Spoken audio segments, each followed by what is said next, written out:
Bonjour à tous et bienvenue une fois encore sur la chaîne DS Corporation où nous présentons nos activités quotidiennes. Il y a de cela quelques mois, je vous ai présenté l'application DS Gestion. Aujourd'hui, je vais vous présenter la mise à jour qui a été faite pour l'application et les nouvelles interfaces.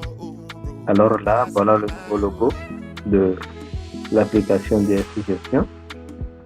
Et là, le nouveau logo. Lorsque nous lançons, nous avons la fenêtre de connexion qui s'affiche.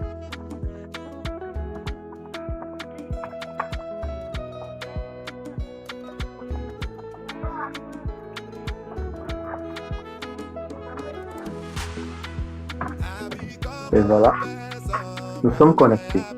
Et nous sommes sur la page principale de l'application.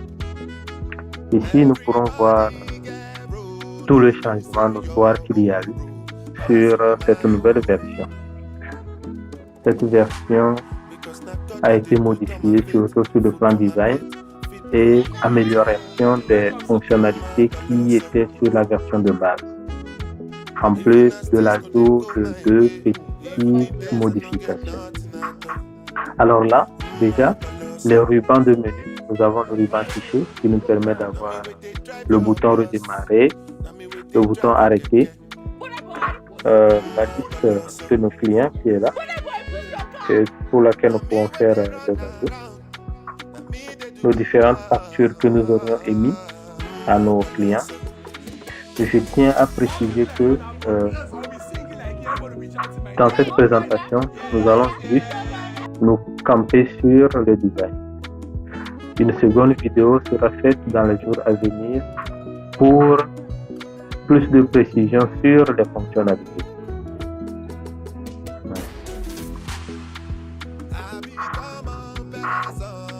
Et là, dans cette prochaine vidéo, nous aurons à faire l'insertion de tous les éléments nécessaires, à les manipuler et à faire des tests précis afin de valider les nouvelles fonctionnalités et le fonctionnement général de l'outil de gestion.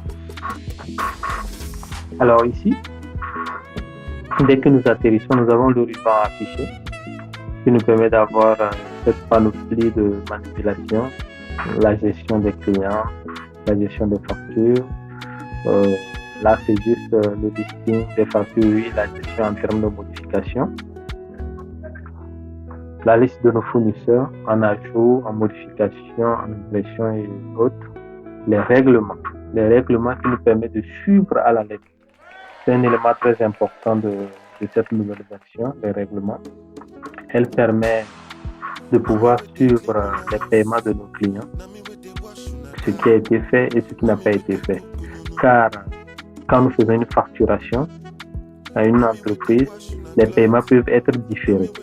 Et si les paiements sont différés, périodiquement, nous pourrons observer les paiements qui ont été faits et celles qui ne le sont pas encore, afin de pouvoir relancer nos différents partenaires et clients pour entrer en possession de nos dus.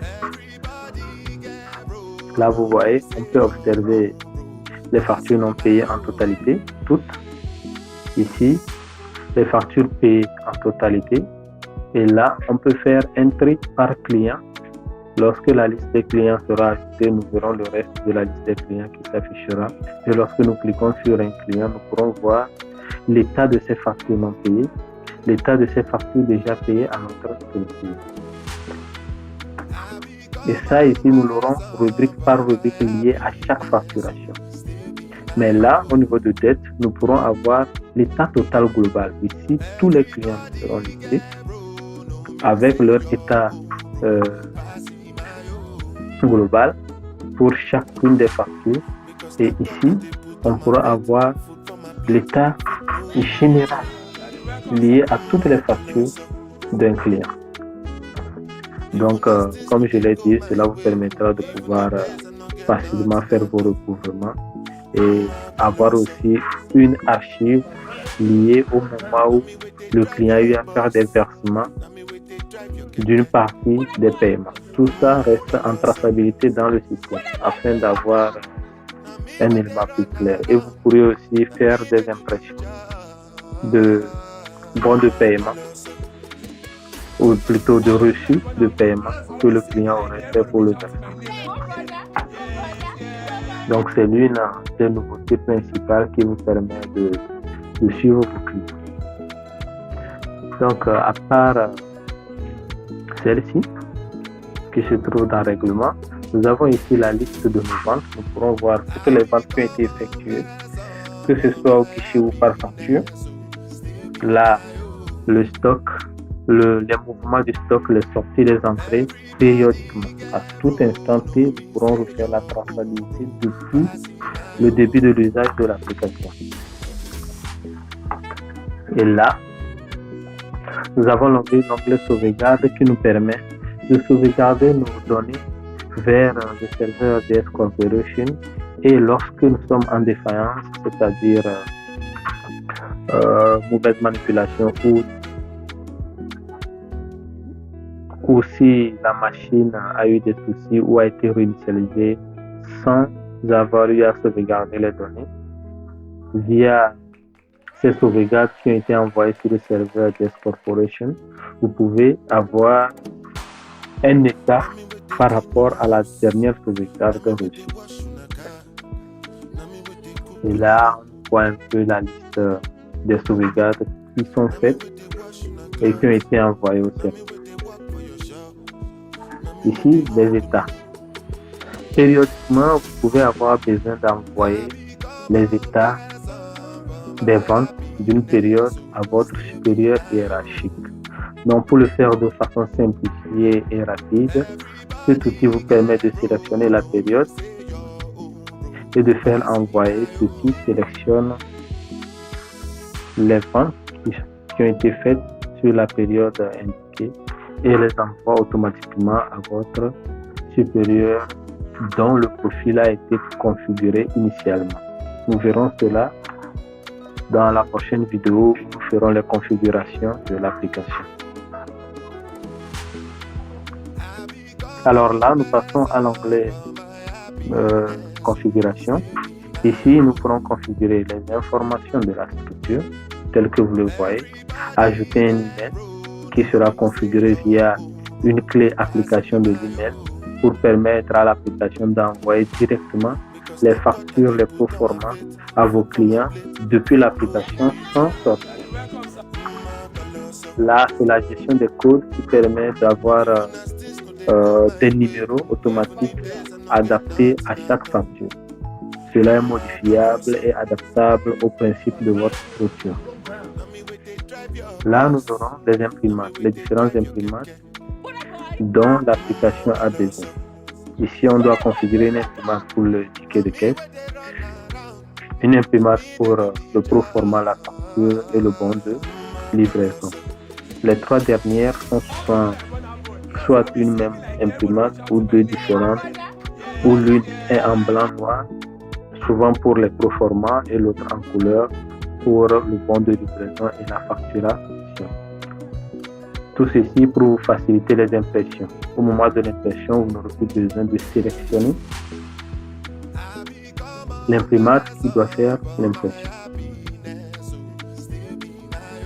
Le mode de paiement.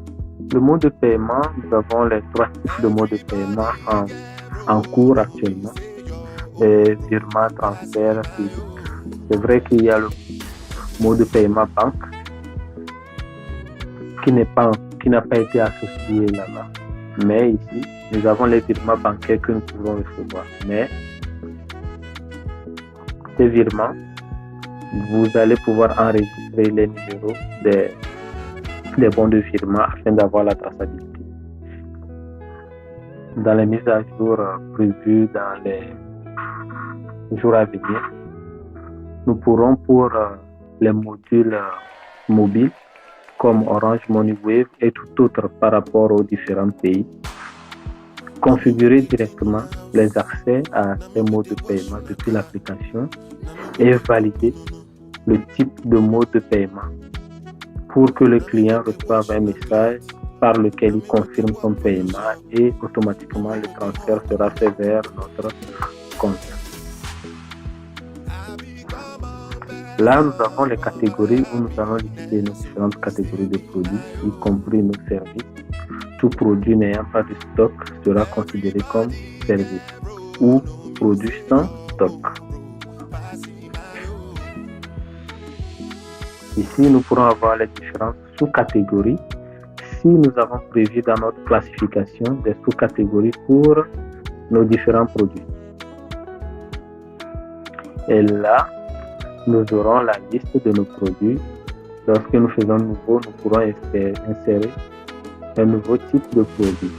Vous voyez, dans les catégories, nous pourrons sélectionner la catégorie après qu'elle a été configurée de base ou en passant par ce bouton pour configurer une nouvelle catégorie. Pareil pour la sous-catégorie. Et là, nous pourrons indiquer le code barre qui nous permettra par la suite d'utiliser le lecteur code barre pour faire les facturations de façon plus rapide. Le nom, et ici pour attirer votre attention, le prix de vente et le prix d'achat qui sont nécessaires afin de pouvoir émettre des statistiques logiques en termes de bénéfices. La TVA et les quantités d'alerte. Alors, pour les prix de vente et les prix d'achat, je tiens à tenir informé mon public que pour les prix de vente, tout utilisateur n'aura pas accès à la visibilité. Et pour le bénéfice, que cela aura engendré. Donc,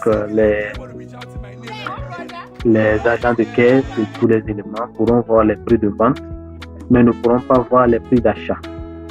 Les prix d'achat seront confidentiels pour le gestionnaire principal, qui est chargé de pouvoir faire les états liés aux bénéfices émis par la société. Et ici, ces onglets sont des onglets de configuration administrateur. Car si vous voyez en dessous, je suis connecté en tant qu'administrateur ingénieur.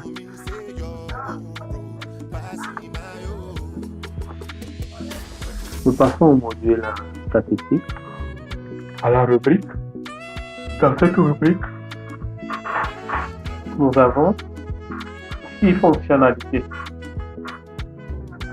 La première, c'est les classiques, c'est-à-dire celle qui est utilisée par tout employé, surtout les caissières et les caissiers. Ici, elles pourront observer les ventes effectuées journalièrement ou effectuées sur une durée précise. Elles pourront effectuer l'état des ventes par produit. Ici, nous aurons la liste des produits où nous pourrons faire une sélection ou passer par une recherche, préciser la période en termes de date et puis pouvoir avoir l'état exact de ce produit pour la période dédiée. Au niveau des stocks restants, nous pourrons voir le stock restant de tous nos produits. Au niveau des stocks vendus, nous pourrons voir le stock vendu de tous nos produits qui ont été vendus sur une période bien indiquée en termes de date. Après cela, nous passons à la facturation où nous pourrons voir les factures qui ont été émises sur une période et les tickets de caisse qui ont été émis sur la même période. Ici, pour les tickets de caisse, nous pourrons voir l'état journalier, mensuel, annuel ou faire une recherche sur une période précise. En termes de facturation, nous pourrons voir nos factures émises pour une journée, mensuellement, annuellement, en faire une recherche et pouvoir observer nos proformas qui ont abouti à des facturations. Ceci nous permet de pouvoir aussi relancer nos différents partenaires qui ont fait des demandes de proforma et qui n'en ont pas fait des commandes définitives.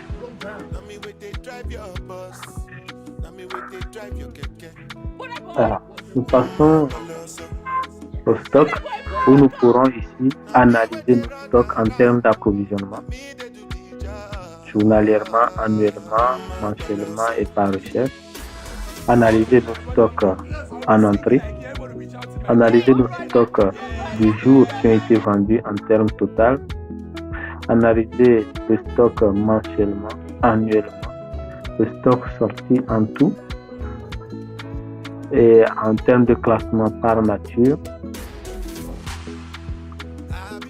le stock restant qui est lié à la configuration que je vous ai présentée au niveau de l'enrichissement d'un produit, nous devons indiquer la quantité d'alerte. Cela permettra d'avoir ici, autant pour moi, plutôt au niveau du stock critique, d'avoir ici les quantités restantes qui nous permettent de savoir quel produit est bientôt en cours de rupture. Cela sera indiqué via des couleurs rouges pour indiquer que le produit est déjà dans ce stock minimal précisé. Nous passons aux archives. Ici, nous pourrons archiver les achats et les ventes précédentes avant l'exploitation de l'application, si ces données ont été enregistrées avec un outil tableur. Cela peut permettre leur traitement et leur archivage pour un suivi. Et là,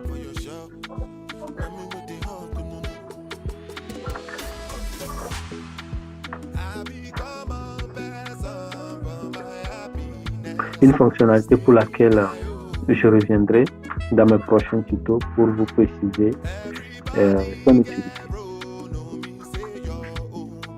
Nous passons maintenant au profil. Ici, chaque utilisateur peut modifier son profil, c'est-à-dire son mot de passe, mais ne peut pas modifier son login ou son nom et prénom. Cela est configurable qu'une seule fois ou modifiable que par l'administrateur. Et les deux autres onglets permettent de pouvoir attribuer des droits et de créer des profils pour des utilisateurs.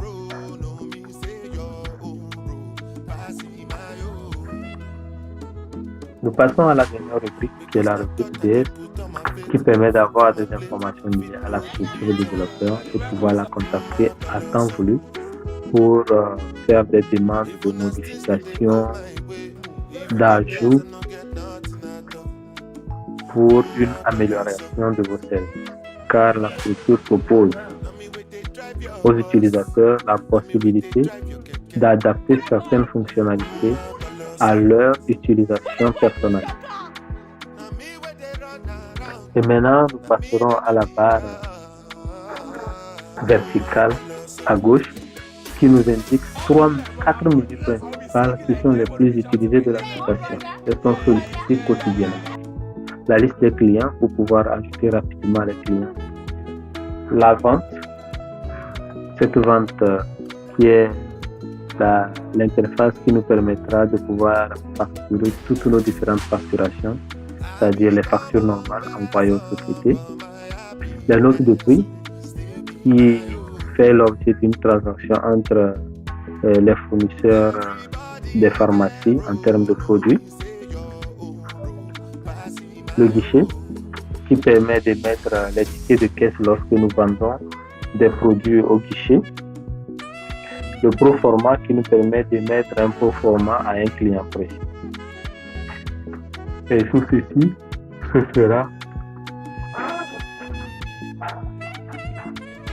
grâce aux autres fonctionnalités qui sont liées à l'application et qui permettent de faire le suivi selon le type de facturation qui a été effectuée. Là, les facturations, nous pourrons voir la liste de toutes nos facturations et pouvoir vérifier les détails de ces facturations ou en faire des modifications. Alors, pour le bouton statistique classique, nous l'avons déjà aussi vu depuis l'onglet statistique là, qui permet de faire le recap au niveau des caissières chaque fin de jour. Alors, ainsi dit, je pense vous avoir présenté les nouvelles interfaces, autant pour moi, de l'application DS Gestion. Et sur ce, je vous dirai au revoir et nous nous verrons dans le prochain tutoriel pour pouvoir tester ces différentes fonctionnalités qui ont été mises en place. Et là, j'arrête mon application tout simplement en cliquant sur le bouton arrêter. Merci de nous avoir suivis et à très bientôt.